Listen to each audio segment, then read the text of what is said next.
Hello, fam. How y'all doing? It's your Uncle Tim. How you doing, Tim? This is how you feeling.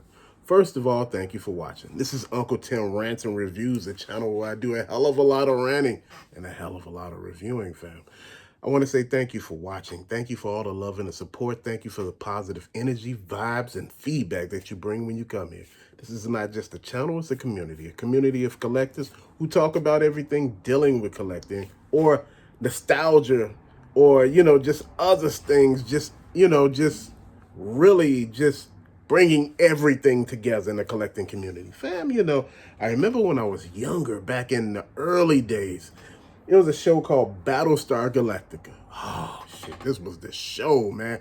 This was like a Star Wars made for TV, man. You had the ships, I had the actual ships, and you see them blast off, and you see the big old armada ship, the flagship spaceship that, was, leading the ragtag team of the last of mankind through space to find that legendary colony called Earth. And I'm like, damn. So I'm thinking to myself, how did they know that this magical place was called Earth?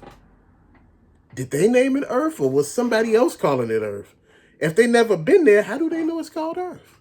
Or is this just the announcers letting us know that it was called Earth? You get what I'm saying. It would have you kind of thinking to yourself, how the hell they knew that? But I digress. So I'm sitting here looking at the show. They had some straight up characters. They had Armada, Lorne Green. Then you had Apollo, which was Armada's son. Then you had his son and the little dog teddy bear looking thing that looked weird. And, it was like, and all that stuff. And you looking at it like, damn, it's so futuristic, right? Then you had Boomer, the black guy. It was like one black guy. Had a fro. You like, man, come on. They had froze in space, man. Come on. Man, you doing way too damn much. Come on, y'all could have done better than that. Y'all did too much already with this. So then you had the main character, that to me was the main character out of all of them. He was the ladies' man in space. It seemed like all the episodes were about him. Starbuck. Now, that dude was straight up. He always kept a job in Hollywood. After that, when he went to the A-Team, and, he just seemed like he had so much stuff. And dude just never stopped. The show was entertaining. It lasted only for a year. Then after that, they had like a movie where they actually made it to Earth and how they had to prepare the Earthlings to actually survive the Cylons that they were bringing with them. I'm like, why would you bring the enemy to the actual planet, which they actually had found Earth before the Cylons? And I'm thinking to myself, just like you thinking, the Cylons had wiped out all the colonies of man. And all they had was that ragtag fleet of ships that was searching for Earth. In each episode, they would blow up a ship. And I'm like, hey, hold on. When it started, it was like 20 ships. They done blew up 15. Why there ain't 5 ships left? Why is it still 20 ships? So I'm sitting here thinking to myself, just like you thinking, like, self, what the hell is really going on? Right? So I'm sitting here thinking, like, this don't make no sense. They think we stupid. So I'm sitting here thinking, fam, right? So they made it to Earth, gave the professor this atomic energy equation that will solve and make what you call those reactors and all of that nuclear energy clean. It would be a feasible way to just power the whole Earth, right? So, and the secretary accidentally erased it. But fam, then they made like a spinoff after that, whereas they were actually made it to Earth and how everything what they were trying to do to make things better. And fam, I was just sitting here thinking, what is really going on? So in that second, look like series, they had brung actual, what is his name? They brung Starbuck back. And he was with the Cylons. Remember this? We are the Cylons, and honor the Cylons. That's how they were talking, man. And he was like, damn, this is what I'm talking about. And my brother and him, they were just the best. What they do, they used to make model ships out of notebook paper, and they would color them with like that paint back in the day, that cheap ass paint that came in them little round containers, all on one little thing, and you just dip your paint in and you paint. Man, that shit was so detailed. It was hanging from the ceiling. It was gigantic. It was made out of notebook paper. I mean, they had it so set up. It was detailed. And you sitting there looking at it like, damn, you got 13-year-olds making this stuff. They had the the Starship Enterprise. They had that big rectangle ship from Star Wars. And I'm sitting up there looking at, they had the 18 van made of notebook paper, man. It looked like it was a straight up plastic toy made of notebook paper, shining and everything. I said, damn. I said, I guess when you ain't got no money, your creativity really works. And this show, man, the thing that just got me about the show was, I said, damn, these Cylons are just petty. They done wiped out everything, and they still chasing them. I'm like, dude, at this point, I'd be like, look, y'all just go on ahead. We gonna do us. But the Cylons, no, we cannot keep on. We're going to go year after year. 30 years later, we still chasing them. I'm like, damn, like half of the damn people that y'all killed the first time, that were left, they end up dying. Y'all still chasing them. I'm like, man, this is too much. They doing way too much. And to me, that was the part that really got me. I wanted to see more, different, enemies besides the Cylons. There were a few, but, it wasn't enough. You should have had a lot more. It was a show based on space. It was an arm and a leg to make each episode. Then let's go into this one, fam. If you didn't know, they rebooted the series in, I think, 2004 or 5. And I think it lasted for 4 years. I think it was on the Sci-Fi Network. Instead of having Armada, they had this woman. She was from Major Crimes, a show that came on. But that's what she played on later. But, man, she played that part.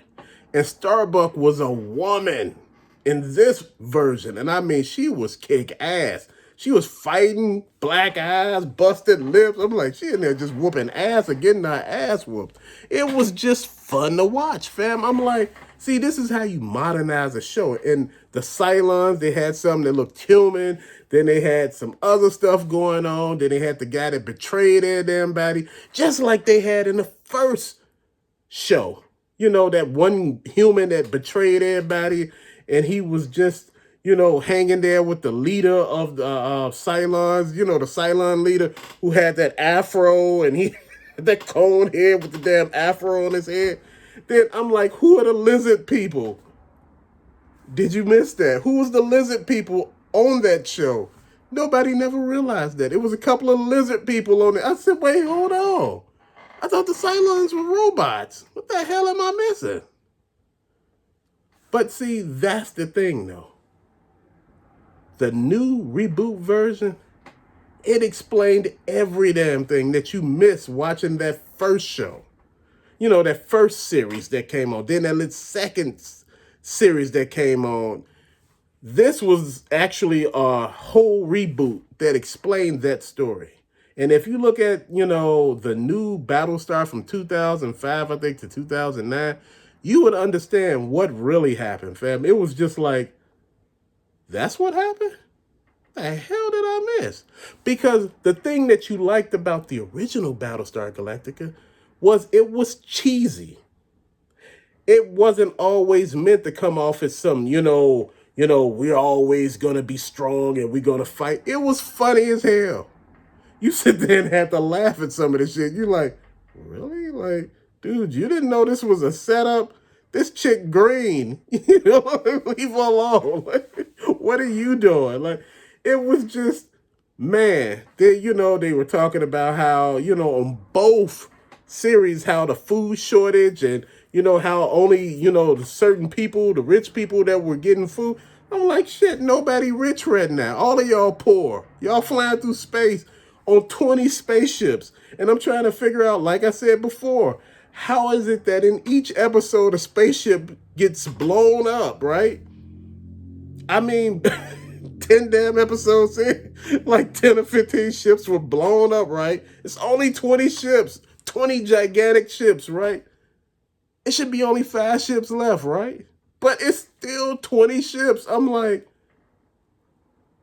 see, this is where they messing up at. This is where I'm not following you at. You doing way too damn much. But it was a good show. See, this show allowed you not to think. It allowed you to have fun watching. Even a new series allowed you just to have fun watching because you didn't really have to follow every damn thing to connect the dots. But the original version of BattleStar Galactica, that was just all out fun. It was just entertaining. The new version, you had to think. And see, a lot of times when a lot of people watch TV, they don't want to think. You want to get your damn man off your own damn problems. You don't want to have to think watching the show. You just want to watch it. Shit blowing up. Oh, that was Boomer. Damn it, the black guy died at the end of the whole damn series. You're like, oh, come on. Man, come on. I love when we do this nostalgia moment where we go back in time and talk about stuff that we used to watch and have fun looking at. Man, this show was fantastic. You need to go back and watch Battlestar Galactica. It's on Amazon Prime. Check it out if you can. You know, you may be able to find that new Battlestar Galactica. It's okay, man, but you know what? It's full of itself. It insists upon itself. It's too much, and it thinks it's too much. See, when you watch a show, you don't want to say, damn, how do I supposed to understand this? It explained everything, but it was just like, I didn't get that. Like, when I watched this show, I didn't get none of that. Where the hell they get this from? You know, like, you trying to understand where the hell they got it from. That's just the way I felt when I watched the second, reboot version of all of it. You know, they rebooted it in 2005. That's the way I felt after watching the whole series. I was like, y'all did all of this just to do that. And after you see that final episode, you'll be like, really? See, when you watched the original, you said, okay, y'all did all that to get to Earth. And okay, this is what's going to happen. Okay, I get it. But see, on that reboot, you'll be like, huh? Fam, thank you for watching. Thank you for being you, and thank you for keeping it up and, just showing love. I appreciate that. To later, fam, peace out. And again, we going to keep doing these because I got a lot to talk about with these, man. But to later, peace out, fam.